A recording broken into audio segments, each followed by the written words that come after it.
Well हर चीज़ का एक दौर होता है, वैसा ही कुछ दौर अभी इंडियन मार्केट में एसयूवीज़ का चल रहा है। हर कोई एसयूवी खरीदना चाहता है। एसयूवी खरीदने के कुछ रीज़न ये भी हैं कि इंडिया में उतने अच्छे रोड हैं नहीं। दूसरा रीज़न ये है कि कहीं न कहीं अगर रोड अच्छे हैं तो कहीं न कहीं लोग अपने गाँव से बिलॉन्ग करते हैं और गाँव के रोड उतने अच्छे होते नहीं हैं और लोग वहाँ जाना चाहते हैं। तो वहाँ जाने के लिए उन्हें थोड़ा-सा अच्छा ग्राउंड क्लियरेंस चाहिए होता है, तो लोग एसयूवीज़ में जाना पसंद करते हैं। चाहे वो कम रेंज में हो, चाहे ज़्यादा रेंज में हो, लोग एसयूवी ही ले रहे हैं, चाहे वो कॉम्पैक्ट एसयूवी हो या फिर बड़ी एसयूवीज़ हो। लेकिन हर एक एसयूवी तब कंप्लीट मानी जाती है जब वो एक प्रॉपर ऑफ रोडर भी हो, और वो ऑफ रोडर हमारे इस प्राइस रेंज में आती है महिंद्रा थार। महिंद्रा थार नाम में ही अपने आप में एक ब्रांड है, और थार की बात करें तो महिंद्रा थार काफ़ी समय से अपनी कैपेबिलिटीज़ को प्रूव करते आ रही है। मतलब ओवर द टाइम उसने अपनी ऑफ रोड कैपेबिलिटीज़ को प्रूव किया है, चाहे वो किसी महंगी कार के साथ में हो, चाहे उसके बराबर की गाड़ियों के बारे में हो। मतलब हर गाड़ी से वो कम्पीट की है और अच्छी तरह से उसने ऑफ रोडिंग कैपेबिलिटीज़ को दिखाया है। लेकिन महिंद्रा थार कहीं न कहीं लैग करती थी उसकी कम्फर्टनेस के लिए, उसके फीचर्स के लिए, और कहीं न कहीं वो उतनी रगेड तो थी लेकिन उतनी कम्फर्टेबल थी नहीं। उस चीज़ को ध्यान में रखते हुए महिंद्रा ने लॉन्च की नई थार। नई थार में वो सारी कमियों को लगभग हटा दिया गया है। मतलब आपको कहीं से भी उस गाड़ी में कोई कमी नहीं दिखेगी। ओवरऑल एक्सटीरियर की बात करें तो बिल्कुल नया लुक हो चुका है। प्लेटफॉर्म की बात करें तो नया प्लेटफॉर्म है, और इंजन की बात करें तो सारे इंजन भी नए हो चुके हैं। इन चीज़ों को ध्यान में रखते हुए महिंद्रा थार एक ओवरऑल बढ़िया पैकेज हो गया है, और डे टू डे लाइफ में भी आप उसको अच्छी तरह से यूज़ कर सकते हैं। मतलब अब वो थार सिर्फ एक ऑफ रोडर व्हीकल नहीं है, आप उसको एक गाड़ी सिर्फ घर में भी ले सकते हैं और सिंगल कार के जैसे भी यूज़ कर सकते हैं, और कभी मन हो तो आप उसको ऑफ रोड पे भी ले जा सकते हैं। चलिए फ्रंट से शुरुआत करते हैं। फ्रंट से आप देखेंगे तो महिंद्रा की जो ओवरऑल पहले जैसी ग्रिल जो है वो दिखती है। फिर यहाँ पर आपको फेंडर पर इंडिकेटर, हेडलाइट, राउंड हेडलाइट है, नीचे फॉग लैम्प देखने को मिलेंगे। महिंद्रा की ब्रांडिंग है और नीचे थार लिखा हुआ है। जहाँ थार लिखा है वहाँ पर आप विंच भी लगा सकते हैं। उसके बाद व्हील्स की बात करें तो व्हील आपको मिलते हैं 255 65 R18 के व्हील्स हैं, और लगभग स्कॉर्पियो जैसे लग रहे हैं, और यामाहा की ब्रांडिंग है यहाँ पर साइड में। उसके बाद साइड से देखेंगे तो साइड का लुक बड़ा ही शानदार लगता है। मतलब देखने में आपको काफ़ी कॉम्पैक्ट लग रही होगी वीडियो में, लेकिन अगर आप एक्चुअल में गाड़ी को देखेंगे, सामने से देखेंगे तो आपको बहुत ज़्यादा मतलब बल्की लगेगी देखने में। उसके बाद यहाँ पर देखेंगे तो हार्ड टॉप है, और ये बहुत सही लगता है देखने में। मतलब छूने में भी फील आता है कि मतलब एक रगड़ जो है वो है, और ये पीछे का ग्लास एरिया भी काफ़ी बड़ा है। यहाँ पर टेल लाइट में आपको थार की बैजिंग दिखेगी, और ये थार की जो बैजिंग है ये आपको लगभग हर जगह दिखेगी गाड़ी में। मतलब महिंद्रा इतना नहीं लिखा है जितना थार लिखा हुआ है, ये आपको दिखाएगा कि थार अपने आप में एक ब्रांड। बूट स्पेस काफ़ी छोटा है लेकिन प्रैक्टिकल है, और अभी मैं इसको एक चीज़ और करके दिखाता हूँ। अगर आपको ऊपर का ग्लास एरिया भी खोलना है तो आप ऊपर का ग्लास एरिया भी इस तरीके से खोल सकते हैं, और आप चाहें तो इसको दरवाज़ा जो है सिर्फ दरवाज़ा बंद कर सकते हैं और ग्लास एरिया को खुला रहने दे सकते हैं, और चाहें तो आप ग्लास एरिया को बंद भी कर सकते हैं। रेयर मतलब जो रेयर में विंडशील्ड लगी हुई है उसको बंद कर सकते हैं।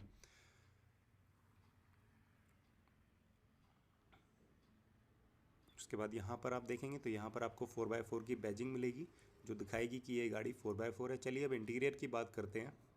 इंटीरियर में जैसे ही आप देखेंगे तो इंटीरियर में आपको यहाँ पर भी थार की बैजिंग दिखेगी, और यहाँ पर जो हैंडल है वो काफ़ी रगेड लगेगा आपको। क्रोम फिनिश वगैरह नहीं है, लेकिन रेयर व्यू मिरर जो है वो काफ़ी बड़ी साइज़ का है, काफ़ी अच्छा व्यू आता है इसमें। यहाँ पर आपको ORVM एडजस्टर दे रखा है। और उसके बाद नीचे डोर में बात करें तो नीचे आपको थोड़ी सी स्पेस रहेगी बॉटल होल्डर के लिए, और साथ में बॉटल होल्डर के साथ में आप छोटी मोटी चीज़ें और रख सकते हैं।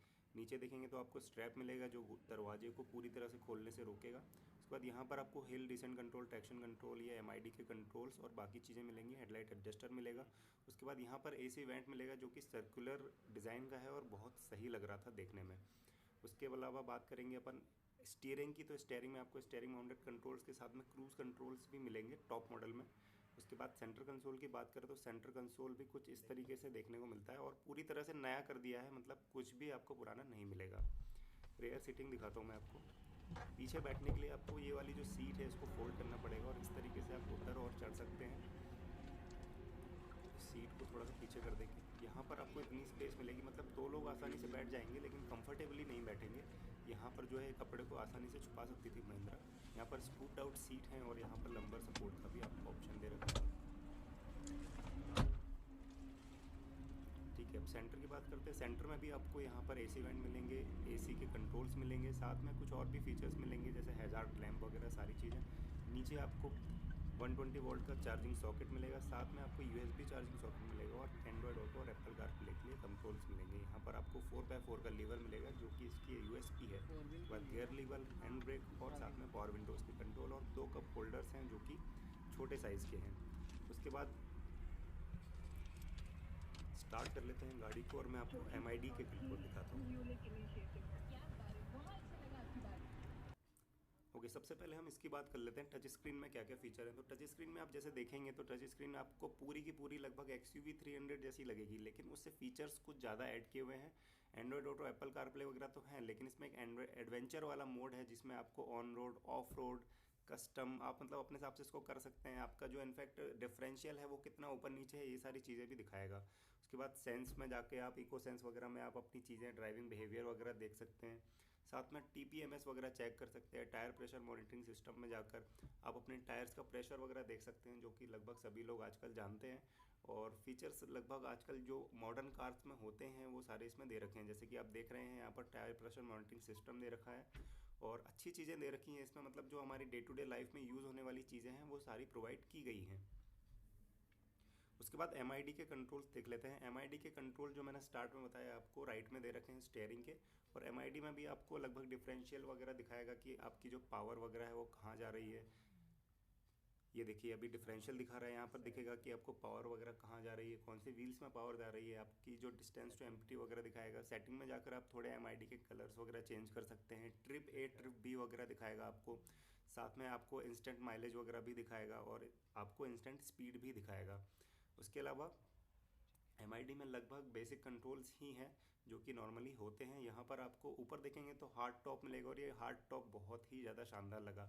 इंटीरियर लाइट आपको LED मिलेगी, साथ में आपको ट्विटर्स के साथ में यहाँ पर साइड में स्पीकर्स भी देखने को मिलेंगे। उसके अलावा पीछे का व्यू कुछ ऐसा है। पीछे ज़्यादा स्पेस है नहीं क्योंकि इंजन भी काफ़ी बड़ा है। TUV के प्लेटफॉर्म पर बनी है गाड़ी और स्पेस लगभग उतना ही है। और यहाँ पर रियर व्यू मिरर जो है वो मैनुअली एडजस्टेबल है, जो थोड़ा सा रगेडनेस को दिखाता है। चलिए अब गाड़ी को चलाकर देखते हैं कि गाड़ी चलने में कैसी है। मुझे महिंद्रा के थ्रू यहाँ पर गाड़ी को चलाने का मौका मिला लगभग तीनों जगह पर जहाँ पर यूजुअली गाड़ी को लोग चलाते हैं। ख़राब रास्तों पर भी चलाने का मौका मिला, सिटी में और हाईवे पर भी मैंने गाड़ी को चलाया। तो मैं अपने ड्राइव इंप्रेशन देता हूँ कि गाड़ी को चलाने में कैसा लगा। सबसे पहले ही गाड़ी में आप जैसे बैठेंगे तो आपको सबसे पहले फ़ील होगा उसकी पावर। पावर इसलिए फील होगी क्योंकि अब गाड़ी का जो इंजन है वो पूरी तरह से नया है। मैं डीजल चला रहा था, डीजल 2.2 एमहॉक है और टर्बोचार्ज पेट्रोल इंजन है, 4 सिलेंडर 2200 सीसी का और 130 हॉर्स पावर और 300 एनएम का टॉर्क देता है ये इंजन। और काफ़ी सही इंजन है, मतलब कहीं भी आपको टर्बो लैग वगैरह फील नहीं होगा। कोई भी इसमें ऐसा डेड स्पॉट नहीं है जहाँ पर आपको लगेगा कि यार यहाँ पर पावर डिलीवरी नहीं हो रही है। टर्बो ऑन होने के बाद ऑब्वियसली बूस्ट मिलेगा आपको। और जब तक भी आप इंजन चलाएंगे आपको कहीं भी ऐसा नहीं लगेगा कि आपको गियर्स के साथ में वर्क करना पड़ रहा है और आपकी काफ़ी अच्छी स्मूथ गाड़ी चलेगी। उसके अलावा बात करेंगे अपन सबसे पहले स्टीयरिंग की। तो स्टीयरिंग जो पहले हुआ करती थी बहुत टाइट हुआ करती थी, मतलब आपके हाथों की मतलब जिम वाली चीज़ें हो जाती थी, बाइसेप्स बन जाते थे, वो चीज़ अब नहीं होगी। बहुत लाइट स्टीयरिंग हो चुकी है और आपको इजी टू ड्राइव हो गया है, मतलब सो एफर्टलेस हो चुकी है कि आपको कोई भी मेहनत नहीं लगानी पड़ेगी गाड़ी को चलाने में, बहुत इजी टू ड्राइव हो जाएगी।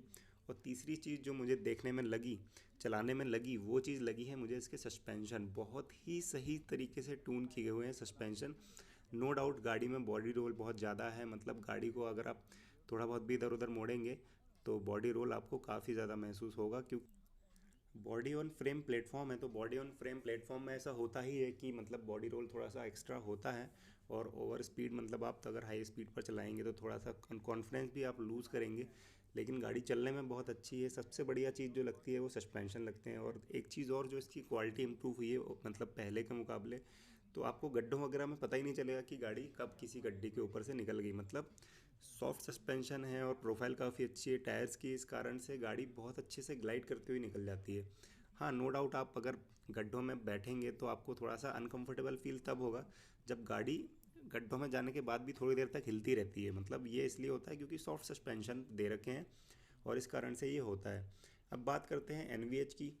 तो NVH लेवल्स भी मतलब वेल अंडर कंट्रोल हैं। मतलब इस गाड़ी के हिसाब से, इंजन के हिसाब से काफ़ी हद तक इंजन नॉइस अंदर नहीं आती है, लेकिन फिर भी इंजन नॉइस अगर आप हाई RPM पे चलाएंगे तो आती है अंदर। और अभी मैं हाईवे पर थोड़ा सा चला के देखूँगा तो बताऊँगा आपको कि कैसी क्या इसकी फ़ीडबैक है। बाकी फ़िलहाल अभी इंजन नॉइस थोड़ी बहुत अंदर आती है, लेकिन अगर आप ग्लास बंद कर देते हैं, थोड़ा म्यूज़िक ऑन कर लेते हैं और AC ऑन कर लेते हैं तो आपको इतना कुछ पता नहीं चलेगा। एसी वगैरह भी ये बढ़िया है, मतलब मैंने 2 नंबर पर जो है इसमें एसी ऑन करके रखा था और काफ़ी अच्छी कूलिंग भी कर पा रहा था। और उसके बाद बात करते हैं एर्गोनॉमिक्स की, तो एर्गोनॉमिक्स वाइज भी काफ़ी गाड़ी अच्छी है, मतलब सारी जो कंट्रोल्स हैं वो आपके रीच में हैं, दोनों गियर्स भी आपके रीच में हैं और सारे मतलब टच स्क्रीन वगैरह के कंट्रोल्स भी आपके अच्छी तरह से रीच में हैं। आपको कहीं भी ओवर स्ट्रेच नहीं करना पड़ता है कंट्रोल्स तक पहुंचने के लिए।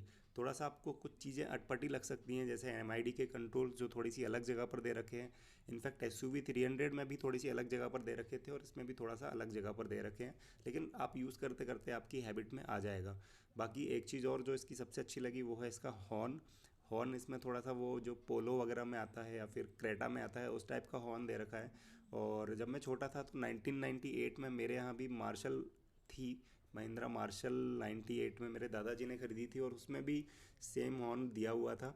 तो उसकी याद आ गई थी मुझे जब मैंने हॉर्न इसका दबाया। और बस अभी हाईवे आने वाला है तो मैं आपको हाईवे पर जाकर हाईवे में थोड़ी सी स्पीड में ले जाकर गाड़ी को चलाकर दिखा। आवास योजना में 2.67 लाख की सब्सिडी बुक कीजिए अपना प्रीमियम प्लॉट डेवलपमेंट तेजी से जारी। Moda Estate Premium. Call 7474 12602.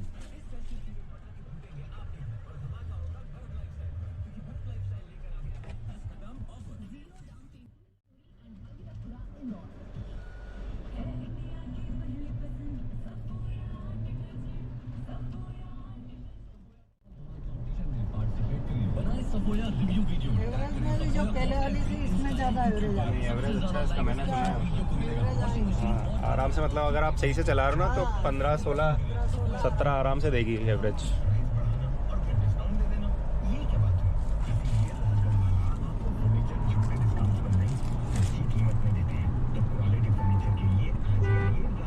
Sumitra Mandi square and Khatiwala tank Indore. Okay, गाड़ी अभी 80 की स्पीड पर है और अभी ही मुझे लग रहा है कि गाड़ी मैं इससे ज़्यादा नहीं ले जा सकता, और इससे ज़्यादा ले जाऊंगा तो हो सकता है गाड़ी थोड़ा सा आउट ऑफ कंट्रोल हो जाए, क्योंकि गाड़ी बहुत बाउंसी हो रही है। मतलब सॉफ्ट सस्पेंशन है इस कारण से, मतलब वो इधर उधर थोड़ी सी ऐसा लग रहा है कि मतलब 80 की स्पीड पर ही ऐसा लग रहा है, बहुत स्पीड पर हूँ मैं। और मेरे हिसाब से ये स्पीड के लिए बनी हुई नहीं है, ये जिस चीज़ के लिए बनी है वो है इसकी ऑफ रोडिंग कैपेबिलिटीज़, और ये वहीं ज़्यादा अच्छे से वर्क करेगी। लेकिन अभी मैं 2 व्हील ड्राइव में चला रहा हूँ, मतलब रेयर व्हील ड्रिवन अभी चल रही है ये। और मेरे हिसाब से इंजन वाइज कोई दिक्कत नहीं है, जो पहले थोड़ा सा लैक ऑफ पावर थी वो अब नहीं रह गई है। उसके अलावा बात करें अगर बाकी चीज़ों की, जैसे कि ओवरटेकिंग वगैरह कैसी है, तो मुझे अभी तक कोई दिक्कत नहीं है। इनफैक्ट मैं जब से गाड़ी चला रहा हूँ मैंने अभी गौर किया कि मैं सिर्फ एक हाथ से चला रहा हूँ, इतनी लाइट स्टीयरिंग हो चुकी है, और दूसरा हाथ मेरा सिर्फ गियर पर है। और अभी मैं थोड़ा सा गाड़ी को साइड में लेके इसके 4x4 लो और 4x4 हाई वगैरह भी थोड़ा सा ट्राई करके देखता हूँ, और आप लोग को भी फीडबैक देता हूँ कि कैसा है इसका 4x4 लो और 4x4 हाई। अरे वाह, दिवाली पे तूने भी हीरो इलेक्ट्रिक ले ली। और क्या, 3 लाख से भी ओके, अभी ये जो है ये नीचे आने के बाद में 4x4 हाई में आ गया, और अभी इसको एक बार और नीचे कर देंगे तो अभी ये 4x4 लो में आ चुका है। 4x4 लो में क्या होता है कि इसका जो टॉर्क है वो थोड़ा सा बढ़ जाता है, मतलब गाड़ी लो आरपीएम पर ही क्रॉल करती रहेगी। आप अगर ओवर एक्सलेट नहीं करते हैं तो मतलब ऑल एंड ऑल एक टॉर्क जो है वो मतलब लिमिट से थोड़ा सा बढ़ जाता है, लगभग 550 न्यूटन मीटर के अराउंड इसका जो टॉर्क है वो बूस्ट हो जाता है 4x4 लो में आने के बाद में। इसमें भगेगी नहीं। अभी देखिए ये मैंने दूसरा गियर डाला है इसमें 4x4 लो के साथ में ही, और कितनी स्लो चल रही है गाड़ी। ये और अभी मैंने ये 4 व्हील हाई में आ गया ये, अब मतलब तेज चलेगी। और ये सेम गियर है और देखिए स्पीड बढ़ गई है, मतलब सेम। मैंने अभी एक्सीलरेट नहीं किया है, सिर्फ गियर चेंज किया है। 4x4 लो से 4x4 हाई में आया हूँ लो में थोड़ी सी और स्पीड बढ़ गई है। ये 4 व्हील ये अभी 4x4 हाई में आ गया है। अपने को इसमें भी पता चलता है कि हाँ गाड़ी तो देखिए ये फ़र्क पड़ता है 4x4 लो और हाई में आने में, और हम चलती गाड़ी में भी इसमें चेंज कर सकते हैं। हैंडलिंग अच्छी पता मिलती है। ये अब मैं 2 व्हील ड्राइव में आ चुका हूँ। सीट बेल्ट कट कहाँ से आगे से है क्या ज़्यादा? क्या करिए?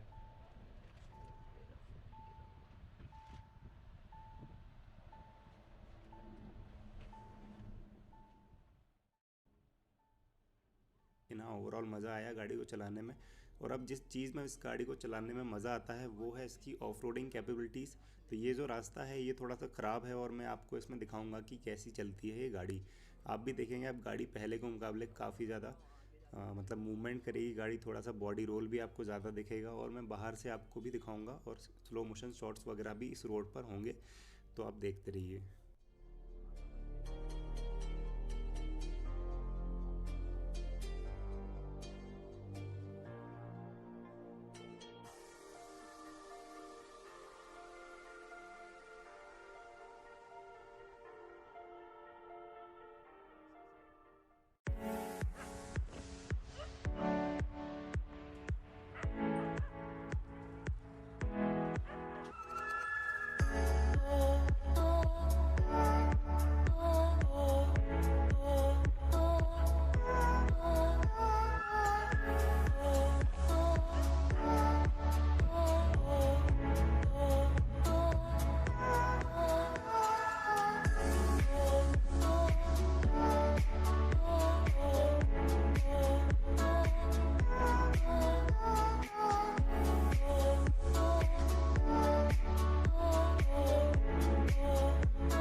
आपके इसकी वार्निंग आ रही थी।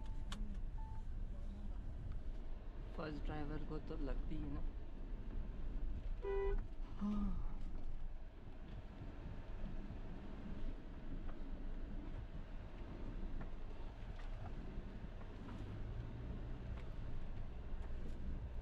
Wow, so effortless.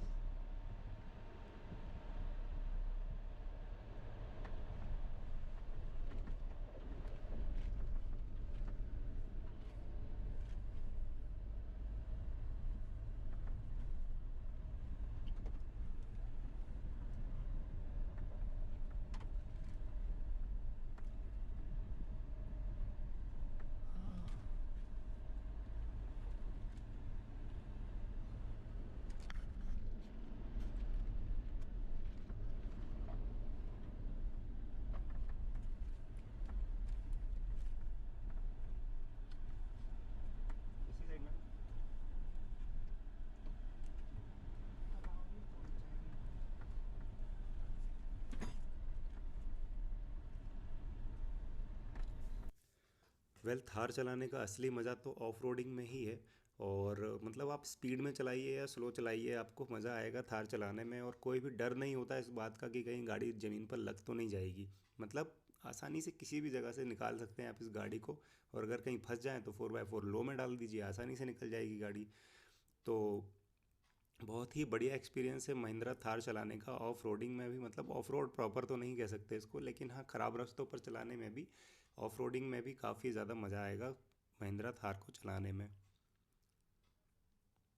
एक चीज़ जो मैंने और नोटिस की है वो है इसकी फ्यूल एफिशिएंसी। मतलब गाड़ी ओवरऑल नहीं तो हुई है, नया इंजन भी है, लेकिन गाड़ी की फ्यूल एफिशिएंसी भी इंक्रीज़ हुई है। मतलब पहले जो एफिशिएंसी आती थी वो पहले भी ठीक थी वैसे, लेकिन अभी लगभग आप हाईवे पर अगर अच्छी तरह से चलाएंगे तो आपको 17 के आसपास एवरेज ये आसानी से निकाल कर दे देगी, 16 to 17 का माइलेज। और सिटी में भी मैं अभी चला कर देखूँगा तो सिटी में भी मैं मतलब अंदाजे से बता रहा हूँ, अभी मैं ऐसा कुछ कन्विंस नहीं हूँ इस फिगर के ऊपर, लेकिन फिर भी सिटी में भी आपको एक आराम से 12 के आसपास, 10 से 12 का माइलेज आसानी से दे देगी, जो कि बहुत अच्छा फिगर है इतनी हैवी और बड़े इंजन के लिए। तो चलिए अब सिटी में आ चुके हैं और सिटी का भी मैं आपको एक्सपीरियंस दूंगा कि सिटी में गाड़ी कैसी है चलाने में, गियर वगैरह कैसी है, गियर शिफ्ट वगैरह कैसे हैं, क्लच वगैरह कैसा है, ब्रेकिंग कैसी है। ब्रेकिंग तो वैसे अच्छी है, मैंने ब्रेकिंग हाईवे पर अभी करके देखी थी। बाकी स्टेयरिंग ऑलरेडी लाइट है और गाड़ी उतनी बड़ी है नहीं, तो सिटी में चलाने में वैसे कोई दिक्कत होगी नहीं। और ओवरऑल जो व्यूइंग एरिया है, ग्लास एरिया है, वो भी काफ़ी अच्छा है। और बोनट भी गाड़ी का दिखता है, तो कई लोगों को जो दिखने वाली चीज़ होती है ना, वो भी इस चीज़ में है। बाकी अगर क्लच की बात करें तो क्लच भी लाइट है, ब्रेकिंग भी बिल्कुल परफेक्ट है जैसी होनी चाहिए गाड़ी के लिए। और अब बात करते हैं गियर शिफ्टिंग की। तो गियर शिफ्टिंग में आपको थोड़ा सा लगेगा कि गियर शिफ्टिंग जो है वो थोड़ी सी ऑन द स्टिफर साइड है। मतलब थोड़ा सा आपको गियर जो है वो स्टिफ लगेंगे, आपको शिफ्ट करने में थोड़ा सा थ्रो भी जो है वो बड़ा है। मतलब थ्रो जो है XUV 300 का भी थोड़ा सा मतलब लंबा है, लेकिन उसके गियर जो है वो बहुत लाइट हैं, तो आपको इतना पता चलता नहीं है। लेकिन थोड़ा सा आप अगर डे टू डे लाइफ में यूज़ करेंगे तो महिंद्रा थार भी आपको जो है वो ये हैबिट में आ जाएगी। लेकिन थोड़ा सा स्टिफ है, मतलब ऑन द स्टिफर साइड है, जो कि आपको थोड़ा सा माइंड कर सकता है, कुछ लोगों को माइंड कर सकता है जो कि एकदम लाइट कार चलाते आ रहे हैं। बाकी मेरे हिसाब से ऐसा कोई बड़ा इशू है नहीं है, और हो सकता है ओवर द टाइम ये यूज़ करते करते लाइट भी हो जाए। तो ये है सिटी में ड्राइव करने का एक्सपीरियंस। बाकी अभी देखते हैं कि कैसा क्या है। मेरे हिसाब से सिटी में भी चलाने में गाड़ी को कोई दिक्कत है नहीं। मतलब आपको व्यूइंग वगैरह बहुत अच्छी आती है, और थोड़ा सा बम्पर टू बम्पर ट्रैफिक में भी आपको इतनी कोई बड़ी दिक्कत होगी नहीं। मतलब गाड़ी में अब ये चीज़ हो गई है कि आप इसको प्राइमरी कार की तरह भी यूज़ कर सकते हैं। मतलब पहले कैसा होता था कि अगर आप थार रख रहे हैं तो आपके पास एक प्रॉपर कार भी होनी चाहिए कहीं पर आप जाने के लिए, किसी और सिटी में जाने के लिए, मतलब लॉन्ग ड्राइव के लिए। लेकिन अब ऐसा नहीं है, अब आप इस गाड़ी को भी लॉन्ग ड्राइव पर ले जा सकते हैं। मतलब पहले ऐसा होता था कि आप 100-200 किलोमीटर में ही उस गाड़ी में थक जाते थे, लेकिन इस गाड़ी में ऐसा नहीं होगा। प्रॉपर कंफर्टेबल गाड़ी हो चुकी है, आप डे टू डे लाइफ में भी गाड़ी को यूज़ कर सकते हैं, और कभी आपका मन हो तो ऑफ रोड पर भी ले जा सकते हैं, जो कि इस थार के बारे में बहुत अच्छी चीज़ हो गई है। इंजन काफ़ी अच्छा हो गया है, रिलायबल हो चुका है, और मतलब पहले से काफ़ी अच्छा इंजन है ये, और मतलब प्रूवन इंजन है, काफ़ी समय से स्कॉर्पियो में भी लगा आ रहा है। तो मेरे हिसाब से अब गाड़ी में कोई भी कमी नहीं रह गई है। कुछ कमियां जो हो सकती हैं, जो थोड़ा सा ज़्यादा गाड़ी को ओन करने के बाद दिखेंगी और गाड़ी को ज़्यादा समय तक चलाने के बाद में समझ में आएंगी। तो प्रॉपर रिव्यू इसका मैं बाद में करूँगा, जब इसमें मैं सारी कमियां, सारी चीज़ें मैं थोड़ा समय तक चला लूँगा गाड़ी को अच्छी तरीके से, उसके बाद मैं इसका प्रॉपर रिव्यू करूँगा, तो उसमें आपको सारी चीज़ें बता दूंगा। बाकी अभी इस गाड़ी की ऑन रोड प्राइस जो टॉप मॉडल की है वो है 15,76,000 या 80,000, मतलब लगभग 16 लाख रुपए की ऑन रोड प्राइस में ये मैनुअल में आती है, और ऑटोमेटिक में लगभग 1.5 लाख रुपए और बढ़ जाएंगे। तो मेरे हिसाब से कीमत एकदम सही है इस प्राइस के लिए। अगर 1-2 लाख रुपए और कम होती तो थोड़ा सा और बेहतर हो जाता, लेकिन फिर भी ठीक है। अगर आप इस जिस लेवल की गाड़ी खरीद रहे हैं, जिस फीचर लोडेड के साथ में अभी आती है, जितना अच्छा इंजन आता है और जो कैपेबिलिटी इसके साथ में आती है, मेरे हिसाब से अभी ये गाड़ी लेना वर्थ इट है।